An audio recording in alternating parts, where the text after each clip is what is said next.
সব বন্ধুসকল আপোনালোকক পুনৰ স্বাগতম জনাই মোৰ অন্য এটা ভিডিঅ'লৈ। আজি ভিডিঅ'টো ক'ব বিচাৰিছোঁ মই কি আমি এনেই খন্তেকীয়া ভাগৰটো মানে আঁতৰাবৰ বাবে আমি এনেই বহোঁ, কিছুমানে জাগা থাকিলে ঘুমাই আৰু এনেই ইন জেনেৰেলি আমি কেনেকৈ বহোঁ, আজি বহাৰ ওপৰত টপিকটো আমি এনেই ইন জেনেৰেলি এনেকৈ বহোঁ, হয় নে নাই?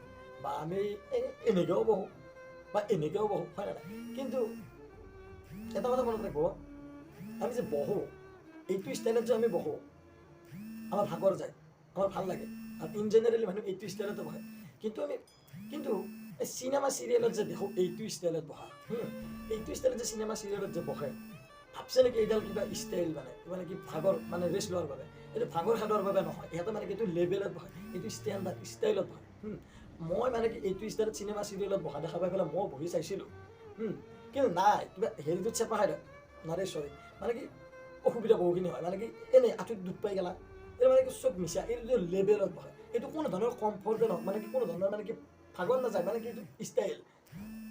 যে মই আজিকালি ডাঙৰ মানুহ হ'লোঁ চা, হয় নাই? ডাঙৰ মানুহ মানে চিনেমা চিৰিয়েলত বহা দেখাইছিল, মানে কি আজিকালি ঘটিৰাম বাতিৰাম গিলাখানে এইটো ষ্টাইলত বহে। তাকে দেখি পেলাই মই ভাবিলোঁ এইটো ষ্টাইলত বহি ময়ো চাওঁ কেনেকুৱা লাগে, বা মালিক লাগে, কিন্তু লাগিলে কি হ'ব হেৰিটোত চেপা খাই ধৰে আৰু প্লাছ মানে কি আমাৰ কি কমফৰ্ট নহয় আৰু মানে এনেকুৱাকৈ বহা বা এনেকুৱাকৈ বহাৰ দৰে নহয়, মানে কি আনকমফৰ্ট আৰু গম পাইছে? তেন্তে বেয়া নাপাব গাইছ, যদি কিবা খেলি মেলিকৈ কোৱা গ'ল ক্ষমা কৰি দিব, তেন্তে আজিলৈ বাই বাই।